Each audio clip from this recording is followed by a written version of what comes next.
Hello, everybody. Welcome back to All Things West Ham. An eventful night last night at the London Stadium against Brighton. We just can't win, Dennis. We just cannot get the 3 points against Brighton. But obviously, mate, just talking to you, how have you been? How have you been since the game? Have you watched any of the game back since last night?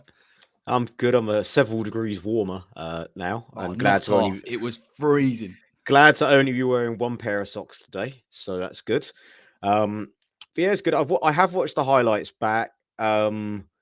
I'm still a little bit baffled at the disallowed goal, although I have been given a full explanation by someone who apparently knows the offside rule better than me.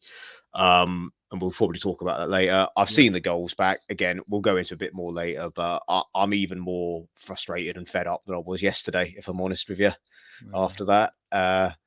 Obviously, I'll go over it. I'm not a Liverpool fan. I'm not going to cry for weeks about it and ask for like a judicial review into, docking Brighton the point or whatever the hell it was they ended up doing in the end. But yeah, we'll get onto it later. I'm just disappointed. Like, I think I was angry last night when I spoke to you lot, and now I am just sitting with the feeling of people watching will not understand the stomp that Corey had on when he approached us. Fuming. He was for a minute. Charles was the first one to notice it. And I was like, "Oh yeah, you really are marching." I was expecting, like something out of I'd walk I'd run 500 miles or something. You playing like you were proper marching. Do you know what? Forward, like... There's nothing that gets my goat more than dropping points in the game. Like even with the performance, even with everything else, if we nicked it 1-1, then of course a completely different story. But when you drop points in a game that for me West Ham had to win, and against Brighton, and it's nil Mopay, and it was a very good goal. Everything culminated, led me to stomp up to you lot. But before we get into everything regarding the game and long-term solutions, particularly with Mikel Antonio, let's bring him back. It's been a long time. It's been an awful long time. And Supersonic Mark tonight is back with us. Mark, how are we doing, mate? How are you feeling? First time back on the channel in a while. Yeah, great to be back. Obviously dusted the old shirts down tonight, especially. Thanks for the little photograph of me there at the beginning. All right, mate. Yeah, obviously I think it's just been said, really. You're playing Brighton at home with the form. Obviously, we've been in up until this point, really, this season. You are expecting us to get 3 points, especially as well. Obviously, Brighton's goal came when they did only actually have 10 men, obviously, with the injuries that they got last night as well. So I think that makes it a little bit sort of tougher to accept in a way that we, didn't get the 3 points yesterday. But, yeah, generally speaking, look, it's still a great time to be a West Ham fan. I mean, we're fourth in the league.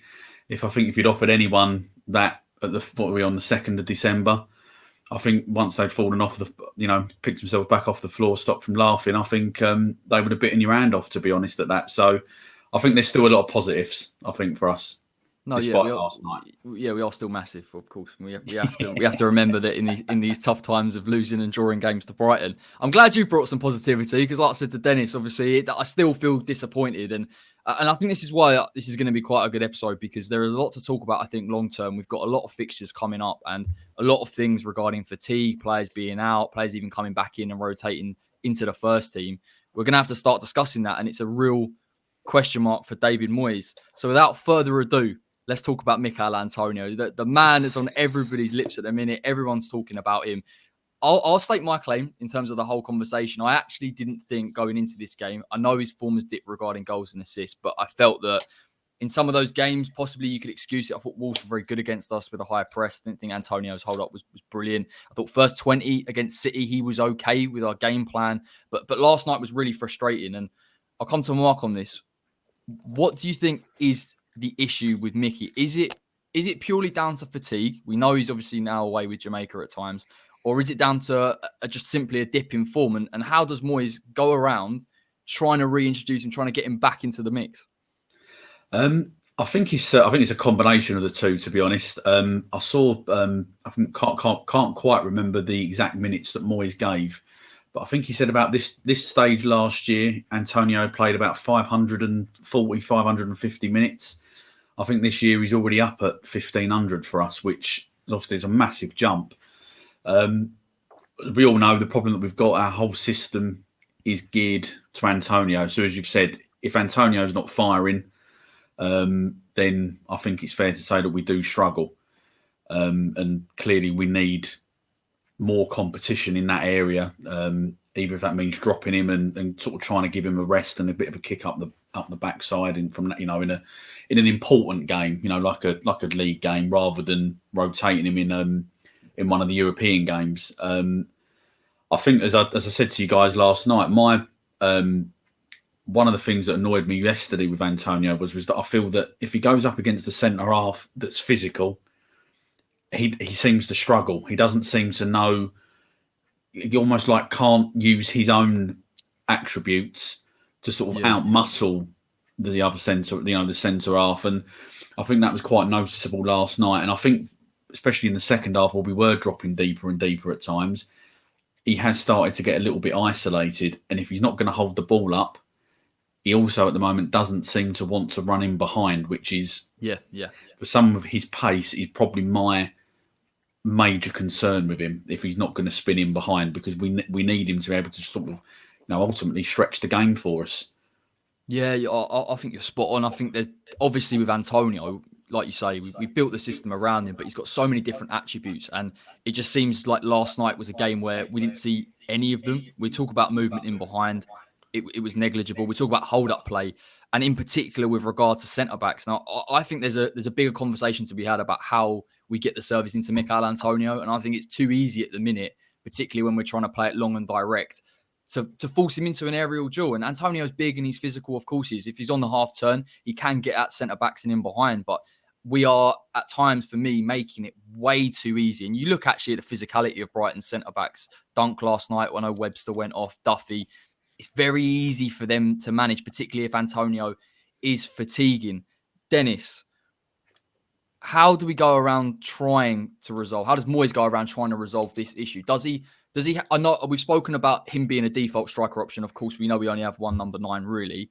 But does Moyes have to rotate him in order for him to rest up and possibly introduce him? Because we've got a long month ahead and we're going to need him. Well, buy a striker. That's first of solution. There we are. But what would you do? I know, but it's too late now. But how many times on the watch long did I used to say, look, game's wrapped up, or we're ahead, take Mickey off for 10 minutes. Just if he had been taken off, every game where we were relatively cruising, or we're doing, exceptions being like Leeds, we popped up in the last minute. From my memory, Antonio doesn't really score late goals. I think I can only really think of 2. West Brom away last season and Leeds away this season. He does tend to run out of steam last 20 minutes, even when he's completely on top form or when he's fit. And therefore, that's when I think we need to be rotating him. I think we could manage his minutes a bit and get more life out of him. If he had been subbed off as soon as he scored the second goal against Leicester for those last 10 minutes, that's 10 minutes more we could probably gain over the season when you look at those minutes. The problem is again, who do you bring in? Stuff, because Yarmolenko's not got the pace. I still have concerns about Bowen playing as a lone striker up top. Benny up top, I don't think would work personally. Vlasic has played as a striker, but again, similar to Bowen, never on his own up top. So we really have created our own problem here through lack of pragmatic signings. I think it's way too early for Perkins to be starting Premier League games in his development personally. You run the risk of giving him the Zavon Hines treatment where he eats too much too soon and he never really develops or kicks on. Same for Freddie Sears. So really, I would just manage his minutes as best you can. I mean, we're going to need him firing all cylinders against Chelsea, but he's played 90 minutes against Brighton where he has done running, but he hasn't done the right kind of running. He's been running into channels, which is not what we need. He was popping up on the wing more often than not last night. Again, that's not what we need. That's what you've got Jared and Benrahma and to a lesser extent Fornells to do, So it really, without sounding really terrible here, I don't really have a solution to this that works without risk. Yeah, fair. I don't trust not starting Antonio unless it's a situation like it is against like Vienna where we can get away with a lack of pace. Certainly, I wouldn't have him anywhere near the Zagreb starting 11. I would rest as many bloody players as possible. Forget about the integrity of the competition. If we pick up I agree. I completely agree with you. Yeah, I would play the reserves most of the of first the team, kids. if not all. I'd play Noble and Crowell. I would I'd start Sonny Perkins up top, Yarmolenko left. It's a conversation for another day, but it would give minutes to Crowell and Vasic, who do need time in our system. So I have to do that with Chelsea. We've got to start Antonio. There's no way about it. I put a tweet up earlier. There's no two ways about it. Until January, we can't fix this because we put Bowen up top. Who plays wide right? Yarmolenko. Yeah. And again, it kind of magnifies the calls for Jesse Lingard as well. Not even if it was a false nine, but in terms of just rotation and playing a player and Mickey as well. I know we talk about him working hard. Last night for me, I didn't even feel that he was pressing. I didn't feel that he was pressing intensely. I think Moyes has tried to manage him as best as he can, regarding the fact he doesn't have another player to bring on. But the problem is when your hold-up's not good enough and you're not running in behind and you're not taking players on and you're not effective, but you're also not pressing and you're sitting behind the ball for the length of time that we did, it's like losing a man. And constantly losing the ball in those type of games, this is a little bit of a mirror of what I expect to see against Chelsea. Same system, same team that's so comfortable in possession. And that's what really concerns me. I agree with you, Dennis. I don't think we can afford to take Antonio out purely because the options there just aren't viable. And like Mark said, with the system, we build the whole attacking midfielders around him getting close to the ball. And I think last night, the fact that he wasn't holding up the ball magnified some of the inefficiencies in some of our attacking midfielders. I want to touch on Jared Bowen, Mark, because he's had a fantastic season so far. Let's be honest. I think, and his improvement's been staggering for me. I still think last night he did show spells in terms of pressing, intensity, carrying the ball. But it's his finishing that's frustrating. And that's where I kind of sympathise with Moyes ever so slightly when he did say we did have chances to win the game, but we didn't take them. What are your thoughts on Jared? Is it really just a case of time with him and he has to just keep working on being a little bit more clinical in those moments? Or do you feel that without Mickey being as effective he is, without the runs alongside him, that it's making his job a little bit harder?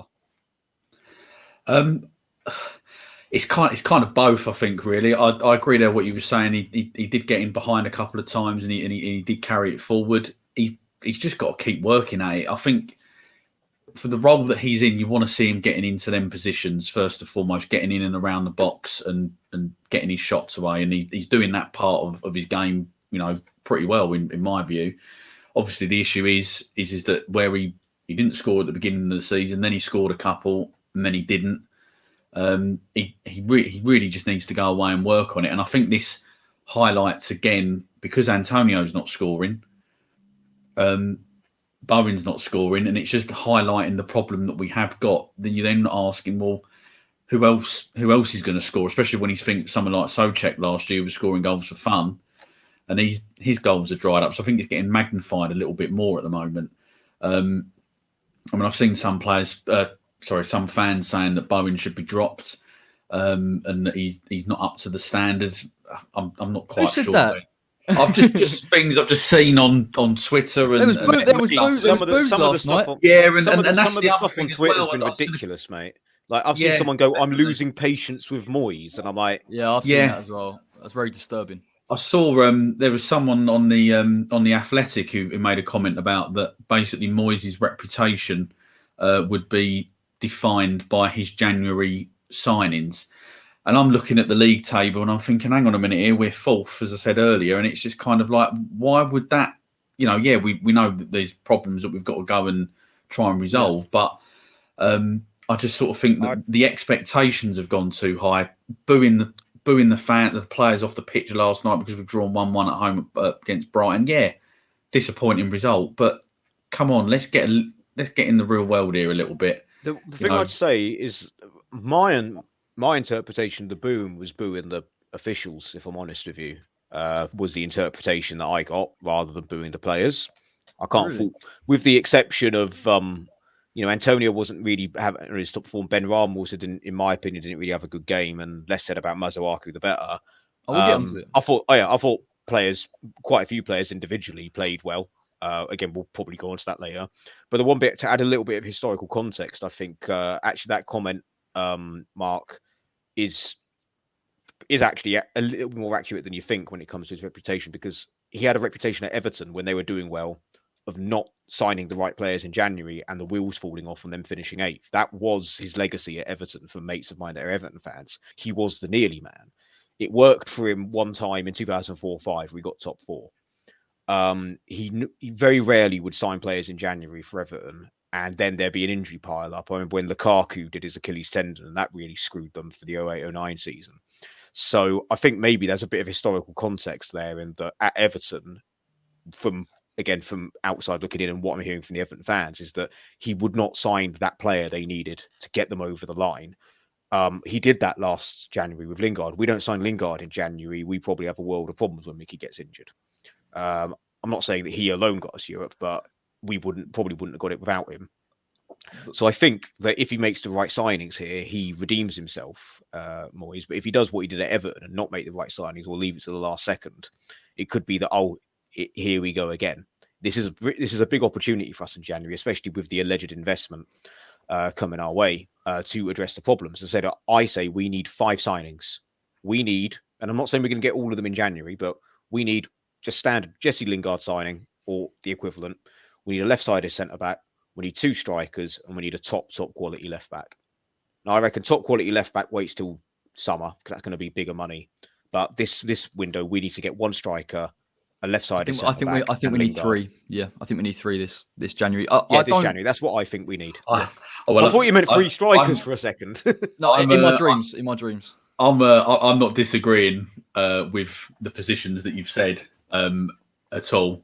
I don't think we'll get as many as 5. I don't think we'll get as many as 3 either. Not trying to be negative. I just think just sort of looking at what has happened. Think what did we get in his first season when he come back in? He signed Souček and Bowen. And the thing is, Souček and Bowen were players that Lingard last year. So yeah, confirmed, mate, that Bowen and Souček were ones Pellegrini was looking at.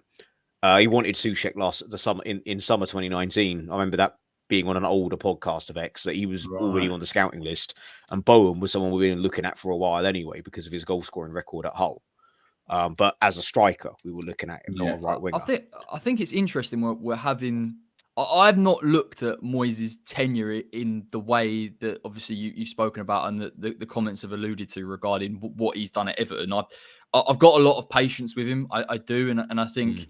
I do believe because of the investment, and I don't think it's going to be a lot of money that's going to be spent. But from what I'm hearing, again, you've got the head of recruitment in there. You would hope that he's identified targets. But even if he's a little bit slow off the mark, the idea of bringing Jesse Lingard in earlier in January is so important, and it's so positive to hear. And I think, obviously, we do need that. And Moyes isn't going to be someone that's going to just sit there and allow it to happen. I think even what he cited in the past 2 months regarding Antonio not being a centre forward tells you everything that you need to know about the urgency of that position. So I am very, very hopeful. I am going to park the chat slightly on Moyes because it's a frustration amongst fan bases, particularly after last night in games where West Ham are out of possession and we're not pressing. I just wanted to get your 2's opinions on how you feel about West Ham and the style of play, particularly at times when it doesn't work. Dennis, I'm going to come to you about Benrahma. Now, you know how much a fan I am of his. You know how much I've backed him, and he has shown that, to be fair, earlier this season, particularly out of possession. His pressing's improved, his movement's improved. I am getting slightly concerned, and again, possibly because Antonio is the platform of which these attacking midfielders thrive. But I thought at times last night, Benrahma's end product was really poor. Do you think he needs to do more in his game? Because for me, when Antonio isn't performing, he has to step up and he has to show that quality. I mean, in my opinion, since the United game, he hasn't been that good, if I'm honest with you, Benrahma. He's been not particularly been bad, but he was in really good form beginning of the season, and that's faded a little bit. This happens, Bowen stepped up since then. Bowen's now tailed off a tiny bit. Another day, Bowen probably scores that late chance that goes across the goal. But yeah, Benrahma was not at his best last night. That's what I would say. I don't think he was as bad as some people on Twitter would make out. That's because of the Lanzini chat, though, isn't it? That's what it's all about. Yeah, I think, and the fact that when Lanzini came on, very uncharacteristic of Lanzini, he was putting himself about. He was throwing himself hip first into challenges, and he got the ball from the on the left wing and ran down and nearly had the chance and nearly got us an equaliser with I think it was either Mickey's header or the shot that Bowen had saved. I think I if I were to have made the preview last week with Charles, or earlier this week with Charles, I would have lobbied for Lanzini to start ahead of Benrahma purely because I think this is the game where we could probably do without Benrahma. Not in a no offense to him, but we need him to perform well against Chelsea. I'd have rested him. Also would have potentially made an argument for giving Fornells a bit of a rest, but he was brilliant last night again. It's the fact that he was so good at the beginning of the season. It seems so much worse than he was. There was times when he was one of the few players driving the attacks. It's just then that ball, the pass or the ball forward was always terrible. It was certainly one of his poorer performances for us, I think. But what I would say is that speaks of how well he's played specifically this season, more than how bad he was last night. Yeah, I agree. I do think he was poor last night. There are just slight concerns over his form for me because when he's been so ineffective, and at times last night I'm seeing him on the left-hand side, and like you say, Dennis, he does drive, and that's something that he has obviously added to his game, particularly over the last 6 months or so, or tail end of last season. But it's when he's in that final third, his delivery isn't very good, and he's always cutting back in onto his right. And I think it just becomes a little bit too predictable at times when we're trying to break down teams. And also in transitions, he's losing the ball. At a chance at Manchester City the other week, if he scores, the changing momentum of that game and how West Ham could play, who knows? With that being said, Mark, Manu Lanzini, obviously Dennis touched on it, was fantastic when he came on last night. I think a lot of people said, me, Charles, whoever, probably most of Twitter said that he should have come in. The debate over whether it was Fornals or Benrahma, it was Benny for me that should have come out. Does he therefore have to start against Chelsea's performances? And you look actually at the context of how he's come into the team. We spoke about it last night, slight change in shape, a back three, Masuaku's a left wing back, and it gave Manu the license to get further forward. But actually, would you bring him in as that number 10 if West Ham do play 4-2-3-1 against Chelsea? Yes, I think to get the most out of Lanzini, I think he's got to play in that number 10 role. I think you could play Fornals because I think Fornals is better defensively if you go in the 4-2-3-1 shape. And as you say, I thought Lanzini made some good driving runs last night. Really, actually, sort of seemed to shift because I think we were a little bit lethargic at times as well yesterday. I think he just sort of seemed to give us a bit of an injection with a couple of them sort of presses that he did do. And also, as well, obviously he scored a very good goal against Man City last week, a couple of weeks ago against Villa. Was it all right? Not as good as the one in the last minute against someone. He only scores worldies, Mark. He only scores worldies. That's it. And I think, he come on against Aston Villa the other week and he turned that game around as well when they went down to when the man got sent off.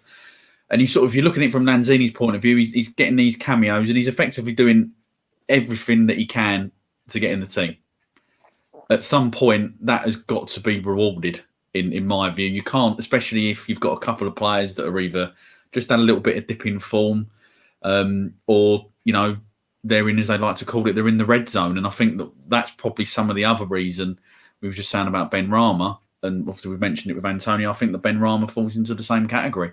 He's played a lot of football this year, as obviously as the whole squad has, or generally, he's been a core player at least.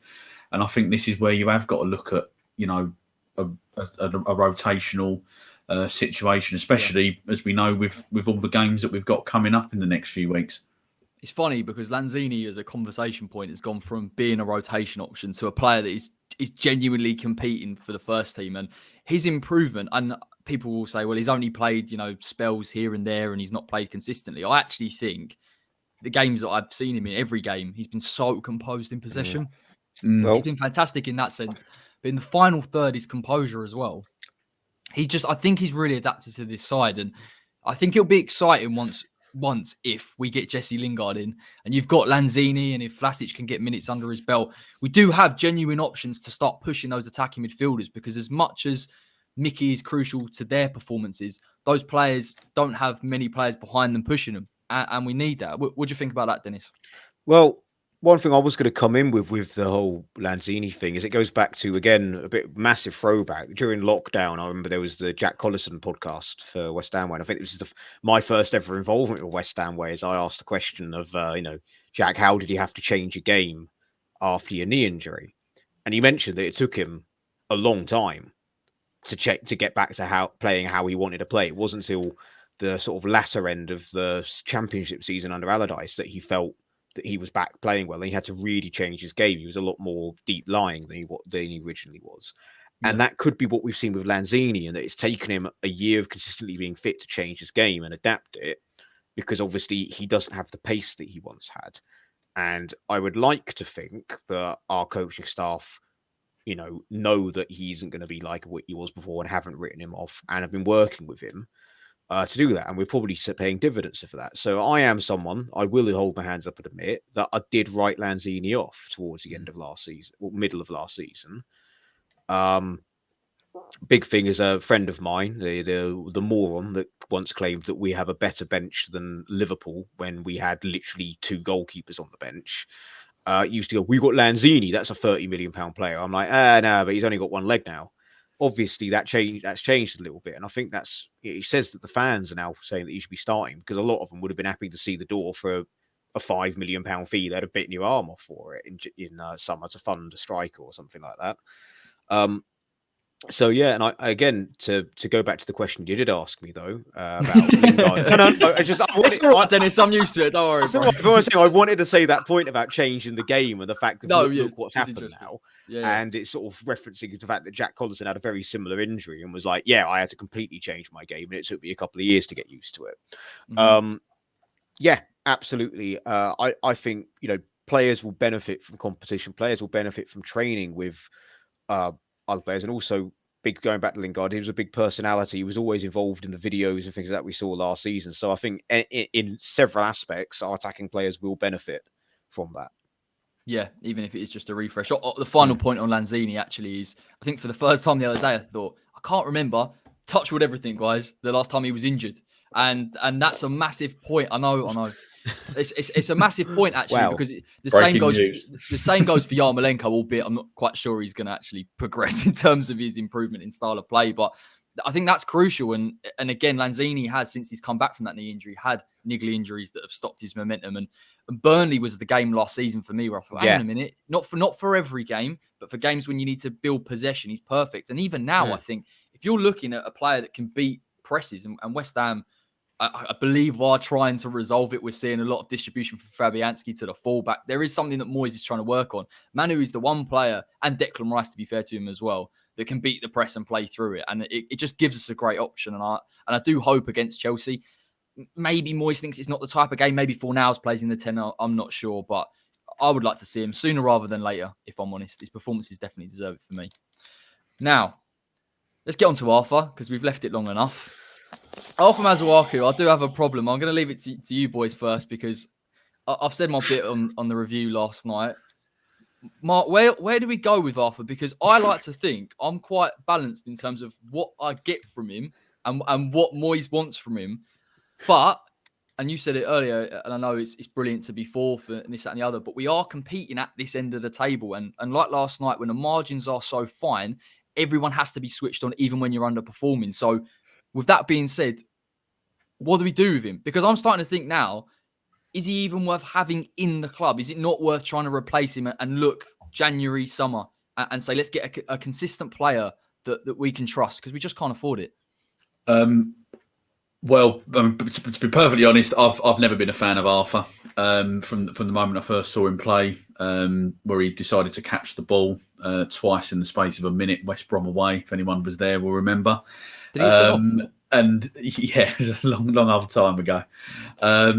Still don't know what he was thinking, to be fair. So I've always never been a massive fan. I know we signed him as a left back. That's he's not a left back.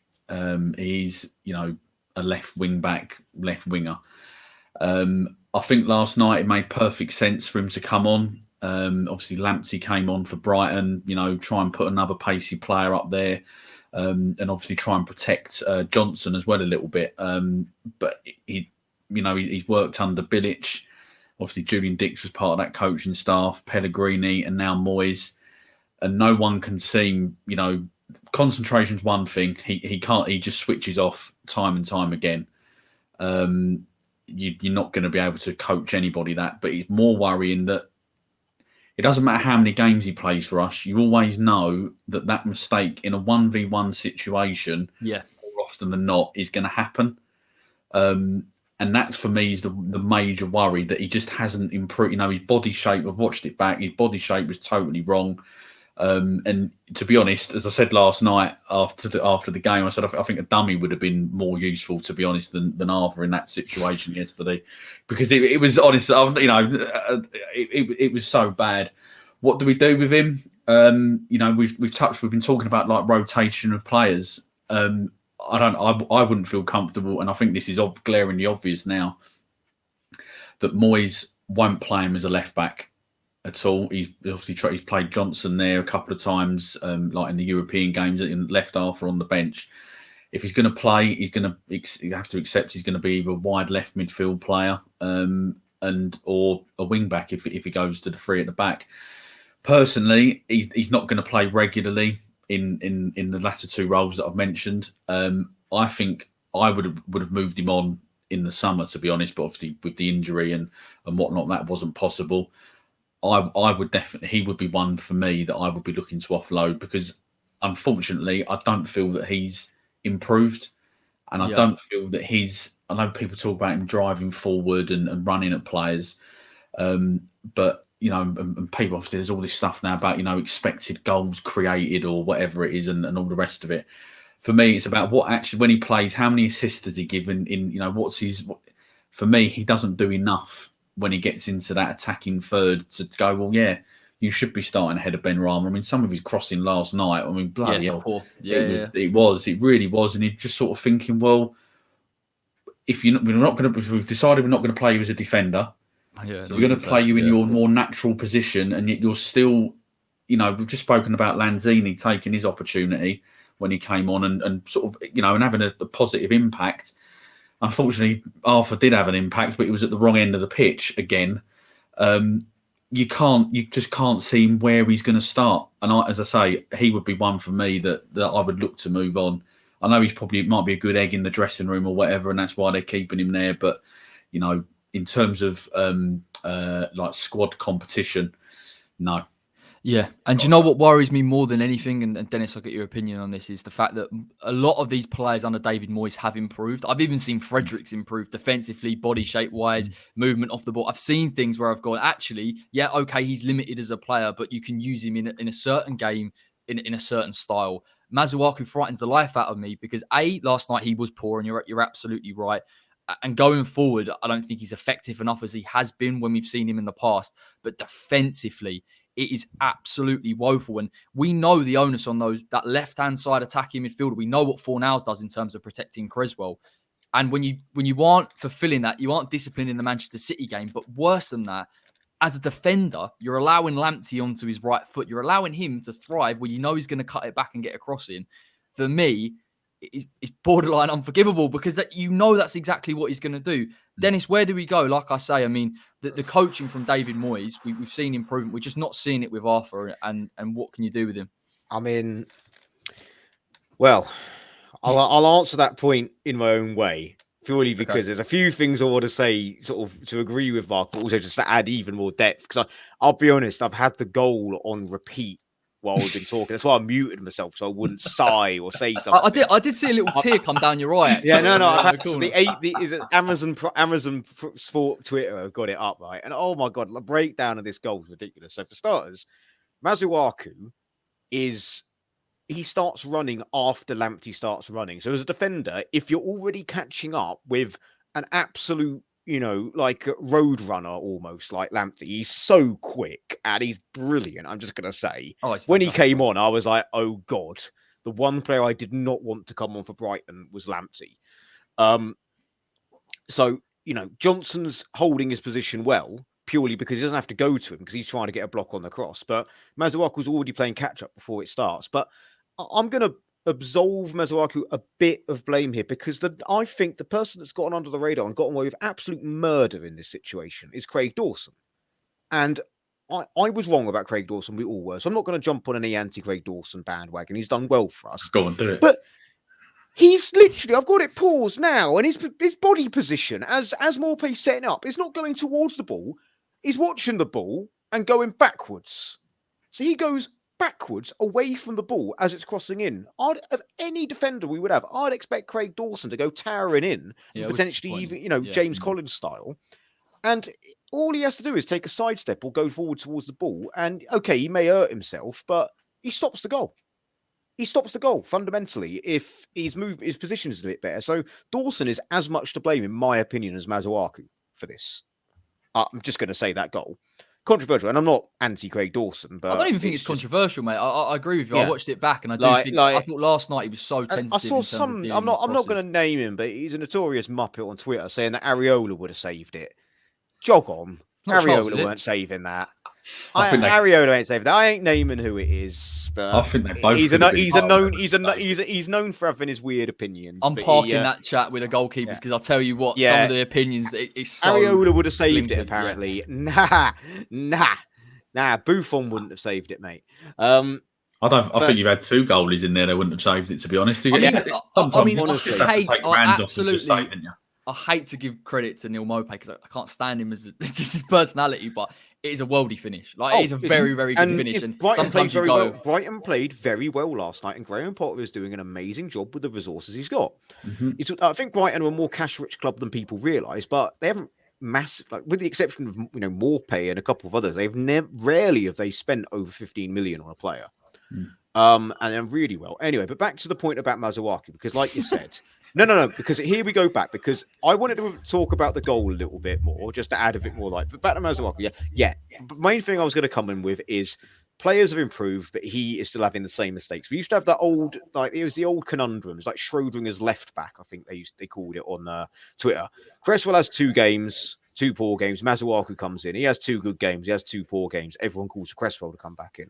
Cresswell has 2 good games, 2 poor games. Everyone calls for Masuaku to come in. Yeah, rinse, repeat for 4 years. This was around the time Pellegrini got sacked. We were talking about it. He's not a left back fundamentally. Again, I said this to Bill last night. On Football Manager 14, he's a number 10 in that game. He's not even a left winger. He's a number 10 for Reims. Or Dijon or something like that. Some second-rate French team. Or third-rate even. But he's not a left-back, fundamentally. Flat-back 4, he can't play. Wing-back, he had some fantastic performances at wing-back for us. I remember Southampton at home, Moyes' first tenure. He was unplayable that game and got 2 fantastic assists for Arnie. He had a fantastic game, Wolves, when we beat them 4-0 beginning of last season. Brilliant cross for LA, yeah. Yeah, absolutely took a Traore out of the game. Absolutely took him out of the game. But for every one of those, he'll have 10 of these or 20 of these. It's the opposite of Cresswell. Where I say with Cresswell, where Cresswell may cost us a goal or 2, he'll create 10 goals. He'll either get an assist or we'll put a ball in that is then nodded down and knocked in. You don't get that with Masuaku. I genuinely think it's time to cut our losses with him. The only thing I'm thinking about squad depth, but I'll be honest with you, mate. Left backs, you've got Cresswell, you've got Johnson, and I'd put Fredericks ahead of him at left back. I honestly would put Ryan Fredericks ahead of him. I would look to cash in January to add some money to the pot for a striker, personally. And then spend the number 1 priority in the summer is a good, young, attacking left back. Someone that can complement Soufal and aid Johnson's development. For then whenever Johnson probably takes over right back as Soufal gets the wrong side of 30 and probably becomes second choice, Well, someone to rotate with Cress really would be perfect. And also just to caveat, I'm not saying that once they hit 30, that's it. I'm not one of them people on FIFA. Once they hit 30, that's it. It's over. Yeah. Well, I'm 30 in April myself, mate. I'm 30 in April myself. My point is some people on Twitter, when a player's over 30, goes, "Oh, why are we signing him? He's over 30." I'm just saying, I think in 2 years' time, I would expect Johnson to be our first choice fullback. That's all I'm saying. But yeah, priority in summer is left back. Obviously, we need to address these holes in our squad, like striker, Lingard, centre back in January. But honestly, I'd accept 5 million for Masuaku and you just get a shot of him. Good guy. Funny guy on Twitter. Everyone knows that great video of him going on about Tottenham. We love it. But how many of these have we had? And, I don't like to have agendas against players. I have agendas for players, as we saw with Haller, but I don't have agendas against them. I don't have an agenda against Masuaku, but he is the weak link in him and Yarmolenko are the 2 weak links in this squad, and I think they are. We need to say no nights to both of them, and get replacements in ASAP. Yeah, I completely agree. And I was actually thinking back to last season. I think it was Leicester who gave the ball away and they scored from that. And again, that put pressure on us towards the end of the game. And if West Ham are, and we believe we are going to start competing for top six and Moyes is going to push that, and there's definitely a mentality from the squad that's where they feel they can get. You can't afford to have players that are. There's one thing with Yarmolenko where he's ineffective. There's another thing where you're effectively letting down the team and you're constantly, there's a lapse in concentration. And for me, that's a bit more than just coaching. A lack of concentration is just you maybe as a personality, as a player. No doubt he's got quality. He's a fantastic dribbler when he's on it. But at the same time, I think I agree with both of the sentiments here that he does need to move on.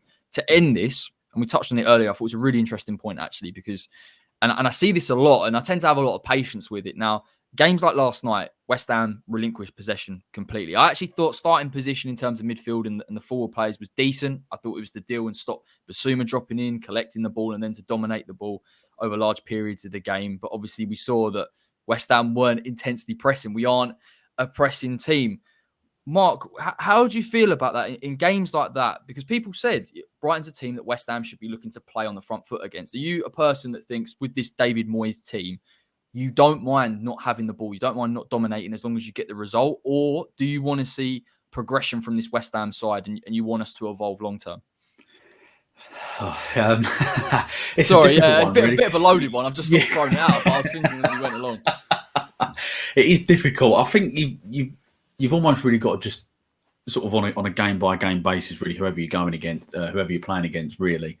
Look, we know, as we've touched on before, I think how the big improvement that we've made in terms of, I think our style of play is better to watch now than what it was under Pellegrini. And likewise as well, I think that the improvement that Brighton have made since Potter's taken over from Houghton, I think is there for all to see as well. They play a lot better, nice, more attractive style of football. I haven't got a major problem with us sitting back and defending deep, especially because of the three of the front four, that started last night in Bowen, Benrahma and Antonio were obviously quick. And if we can utilise them properly, then, we are going to cause any team a problem. I think the problem that we've got, as we've touched on already, is that they're not firing. And that's then when I think then that the style of play becomes a bit more of an issue. One of the things that I did think yesterday was that at times we were a little bit too easy in between the lines for Brighton to get the ball in between. I mean, it helps obviously that both of their fullbacks are their starting position is sort of like 20 yards up the pitch, as well, which obviously makes a big difference. But we also, I felt we struggled when Brighton did come and press us. I felt that our players almost got, I'm trying to think of the right word, almost didn't know what to do. They got too under pressure and they sort of seemed to panic and there wasn't a bit of calmness at times was needed on the ball. And I think that goes back to what we've been saying before. If Lanzini maybe had been starting, we might have seen someone with a bit more composure. To answer the question, I haven't got a major problem with it. I do think you have to look at it on a game by game basis as to who the opposition is. Whilst you do want to see us obviously try and progress, likewise, I don't want us to be, wide open and get walloped for it. Because to be honest, we had some chances last night, but then Brighton probably had 3 or 4 of their own good chances that on another day, we could have been looking at a 2 or 3, 4-0 defeat. So. Yeah, they really. There was 2 chances they really should have scored. Lallana spooned one when he had the goal gaping, and Morpay should have scored in the first half. Good save. Fabianski got off a world-class save from someone. I think it was Moda. Look, I mean, Mopay. Just another player that is sort of plucked from obscurity, but actually looks quite good. Another player in a Tesco shirt. It was a very good pass actually from Mopay. Yeah. Look. I think actually what we've seen at times this season is, again, an adaptation of the style of play. It's interesting you say about Mark about when we're starting to panic under pressure. I think teams are thinking before last season we were so deep, we counter-attack, we had a lot of space and we attack with numbers. Now I think teams think if you can regain that ball and you counter-press very, very quickly against West Ham, they will panic and they will lose it. And the more that happens, the more you lose possession, the more the team just sits deeper and deeper and deeper in, and it just becomes ineffective.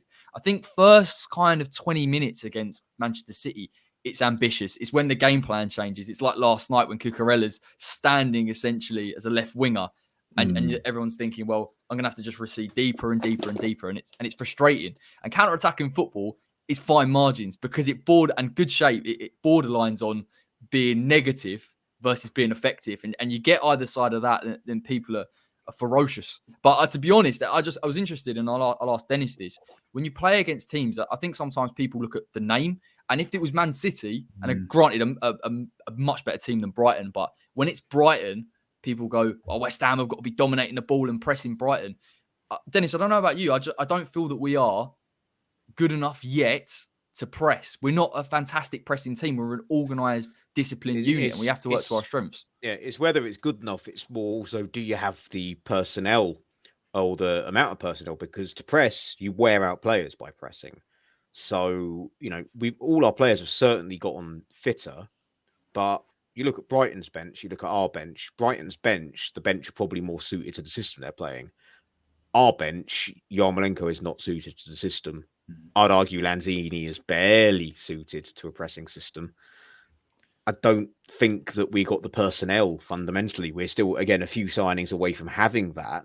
And again, like I said, you summed it up correctly in that if this had been a result against, I wouldn't even say a City, if this was a result against Everton, who were playing badly but got good players, or Palace or Villa, it's because Brighton have the reputation for being relegation candidates that people are annoyed about, whereas they've developed well. They stayed up quite comfortably last year.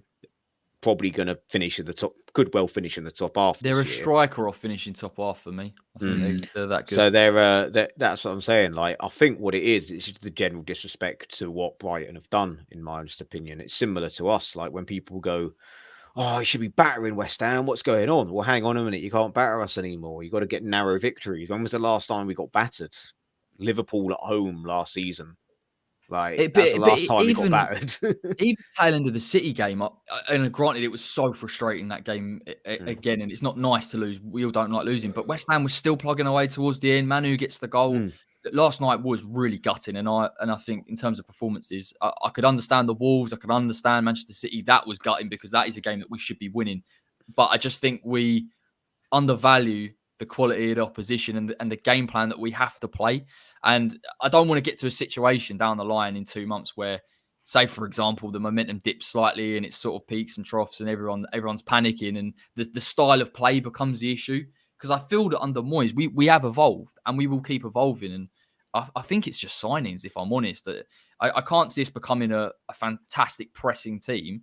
But at the same time, last night, if Lingard's playing and Antonio's is on fire, we might win the game 2-0 and we look comfortably. We can afford to sit deep, soak up pressure, and Mopé doesn't score. So I'm just interested in saying that because I've seen people say, all of a sudden, well, we should be doing this and we should be doing that. We've got a temporary we're playing against. There'll be games where West Ham have to get on the ball. Burnley will be a game that West Ham have to get on the ball. And Manu will be a massive part of that. But there are games where we're just going to have to relinquish possession. And I remember playing Spurs at home. The Spurs weren't great, but Moyes got it spot on because he knew that if you start giving to space to Son and Kane, even in poor form, and Ndombele, they'll score. So I think that's where Moyes, for me, I've got a lot of patience with him. And I just wanted to see whether you shared the same sentiments. But I've got to get it off my chest.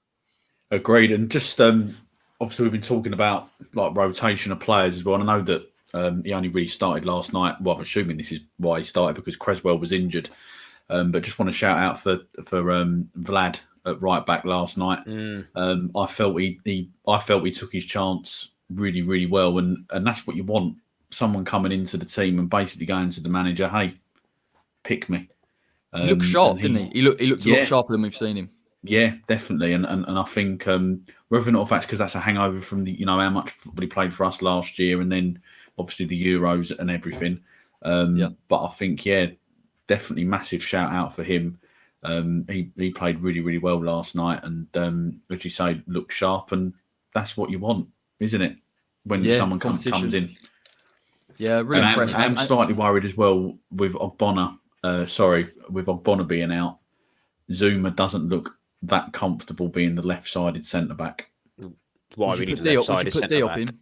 Would you put Diop and put Zuma I back? think to the right he side? looks more comfortable playing as a left side, and he's done it before for us, and that's where he's played most of his career, I think, for us, hasn't he, as the left-sided centre-back. So I think I'll be more tempted to do that, to give it a run of games, because I sort of like feel this year that he's actually come in and played quite well. I know he's been limited to the European games and stuff, but I think he's done well.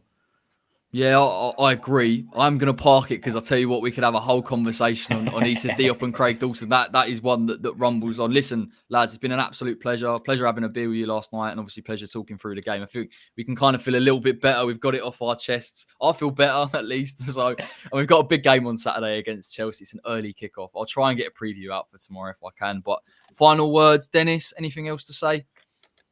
We're still massive. That was really enthusiastic. I mean, what I'd say is very matter of fact that. Well, the term West Ham is massive or are massive has been banned on my work morning meetings, because that's normally how I just welcome people to the call with a reminder that we are massive. I thought you would do it at the beginning of the call, and then AOB you would just remind them again in case. Well, more or less, and but I did concede today that we've been reduced from massive to significantly large, but that still didn't cut it. That keep the bar high. We are still massive. We are still massive. And Mark, listen, I even rolled out this for you today. That's how big this return is. Any last words, mate? Before we've got we've got a big game on Saturday, and obviously we've got Europe next week. So anything else to say? Yeah, hey, look, keep the faith. We're fourth in the league. I think it's a great time to be a West Ham fan. Yeah, we've hit a couple of bad results or indifferent results based on our current form, but hey, it's a great time to be a Hammer, and I've got full confidence that we're only one game away from getting on a run that will see us be challenging for them Champions League spots.